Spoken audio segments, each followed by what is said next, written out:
Hello and welcome back to the channel. Today I've got another drift setup for you for GT Sport. This time we're going to be taking a look at the BMW Z8.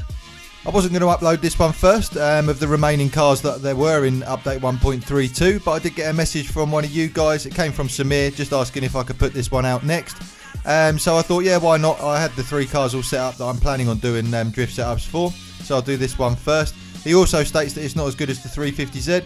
I have to agree, the 350 is just so good, it's such an easy car to use. The Z8 is certainly a little bit more difficult, but there is plenty of power on tap. I don't even take it all the way to the top, I don't think you need to, but yeah, if you want more power, there's plenty more power there. As always, the setup I've come up with today, just use as a base for yourself. You may want to tweak it, everyone has a different style when it comes to drifting, and you know, this is just what I found works best for me, but you might want to play around with it a little bit. When I'm going through the settings with you, I'll try and sort of explain to you certain areas that you might want to adjust because it might make life a little bit easier. So let's take a look now and I'll explain a little bit more. As I said, the Z8 has got loads of power on offer. I've only taken it up to level 3 there, and to the top of that, which is 136% and 537 brake horsepower. I don't think you need any more than that, but you might want to mess around with it. If you really are a big power fan, there's plenty more to offer.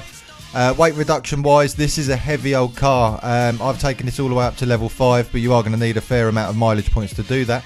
But by doing that, you can drop the weight to 85%, but even that leaves you 1,368 kilograms. And to be honest, it does feel quite weighty. Traction control on this one, I've set to 0.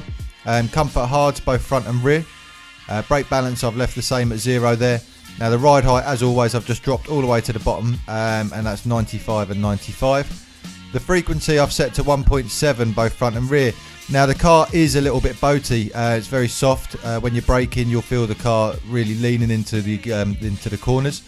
You might want to stiffen it up a little bit, but I just found 1.7 was about right, and it gave me what I needed in the corners while I was actually sliding, rather than it just wanting to sort of take off away from me and smash into a barrier.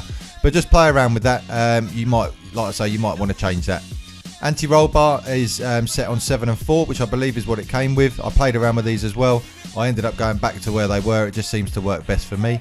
The compression and rebound remain the same at 60, 60, 90 and 90. Camber angle set to 3 on the front and 1 on the rear. Toe angle is out 0.3 on the front and in 0.3 on the rear. Again, I've been playing around with these quite a lot. It is very easy.